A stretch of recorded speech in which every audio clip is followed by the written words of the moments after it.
Hey everyone, welcome back to the channel. The Israeli Defense Force just retaliated and struck Lebanon, going for a commander, a commander for Hezbollah in Beirut. So let's check out this video together. In Beirut, Lebanon, explosions as the Israeli Defense Forces retaliate against that deadly strike of the other day in the Golan Heights.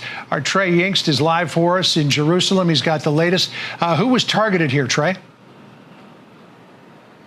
Yeah, John, good afternoon. Right now, we're gathering information following a massive explosion in southern Beirut. We understand, according to the Israeli military, this was an airstrike targeting a Hezbollah commander that the Israelis say is responsible for the deaths of those 12 children and teens in Majd al-Shams in the northern part of the Golan Heights on Saturday. Remember, this is how all of it began over the weekend.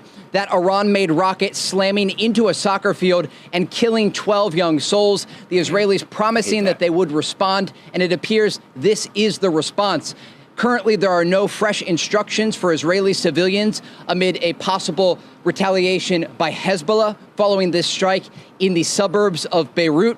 But we should note we are getting initial statements from senior Israeli military leadership, including Israel's defense minister Yoav Gallant, who just moments ago tweeted out, quote, Hezbollah crossed the red line. Now, I've been speaking with Israeli officials throughout the past 2 days, trying to get an understanding of the thought process about how the Israelis would plan to respond to that rocket attack. Okay, guys, just pausing the video right here so y'all can see the map of where Lebanon is. Of course, Beirut being a city there in Lebanon, the capital city, and where Israel is, just so y'all can kind of envision everything that's going on right now. So, of course, Israel launching their attack on Beirut on Saturday that killed those 12 people.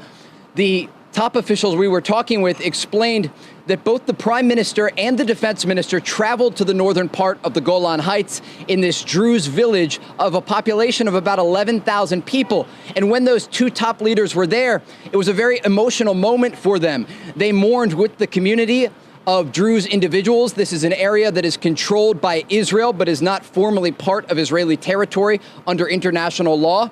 But it was a moment of what, again, the defense minister is describing a red line that was crossed. Earlier today, Hezbollah was continuing rocket and drone attacks into northern Israel. They actually killed one civilian, and it really illustrates the picture of how violent this group is and how often they've been attacking northern Israel since October 8th, firing thousands of rockets into the northern part of this country. But again, what we can report at this hour, there has been an Israeli airstrike in the suburbs of Beirut, Lebanon, targeting a senior Hezbollah commander that the Israelis say is responsible for that rocket attack that killed 12 young souls in the Druze village of Majd al-Shams on Saturday. John? Man, that is just so crazy, guys. So sad. Things are escalating. When I was seeing like the glow of the fires, like in the smoke, that's just, guys, come on, that's a wake-up call. We've got to wake up and like address some of these larger issues in the world and start quibbling over the smaller things. Anyway, let's continue watching this. Trey, it's Sandra here. Obviously, this is breaking news. We're reporting this as it's happening. You are, Trey. Thank you for that. Crossing the wires right now, Trey, is that the U.S. is to pursue diplomacy to avoid escalation between Israel and Hezbollah. The State Department was just giving a briefing moments ago, said the U.S. will continue pursuing diplomacy to avert escalation in this conflict. Here's the direct quote from the State Department spokesperson. We're continuing to work toward a diplomatic resolution that would allow Israeli and Lebanese civilians to return to their homes and live in peace and security. We certainly want to avoid any kind of escalation. I just want to put that out there, Trey, as you continue reporting from there. It's a little late for that statement, and over the past nearly 10 months, Hezbollah has been directly involved in this fight, launching attacks toward Israeli population centers.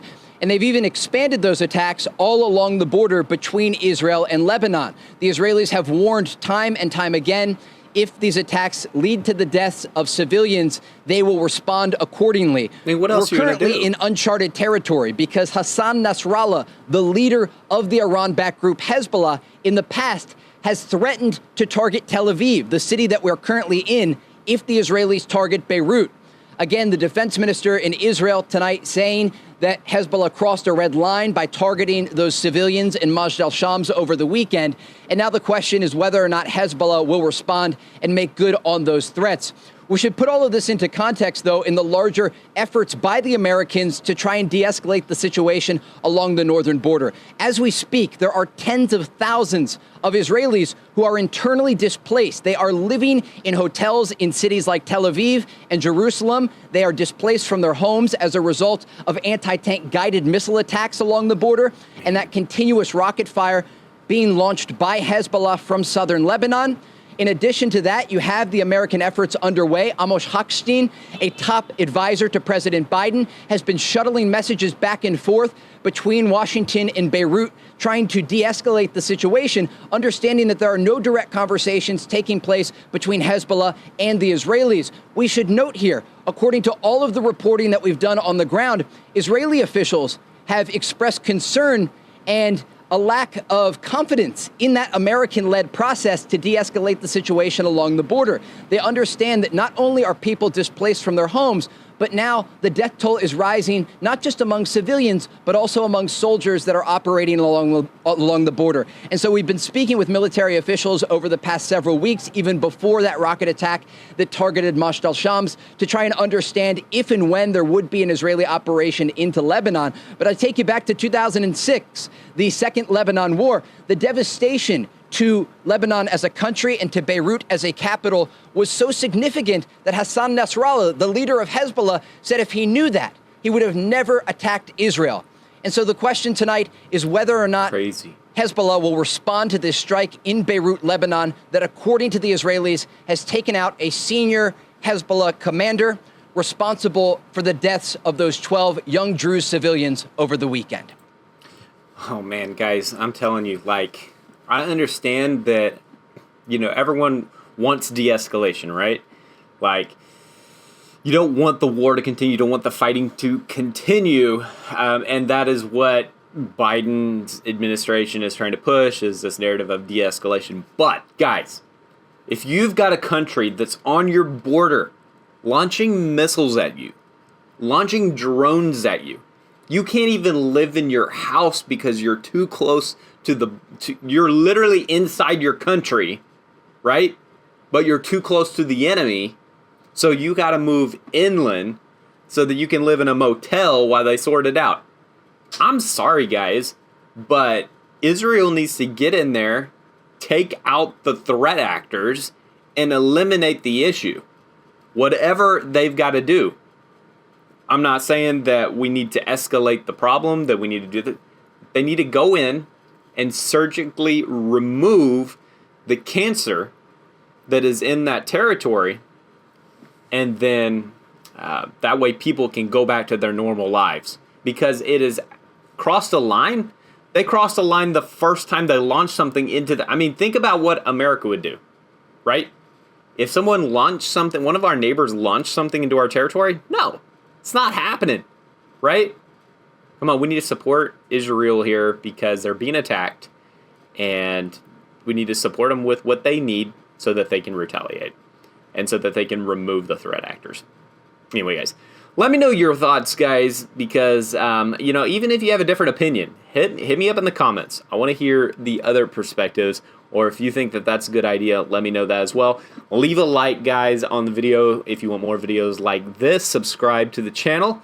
And I'll catch y'all very soon in another video. Y'all take it easy.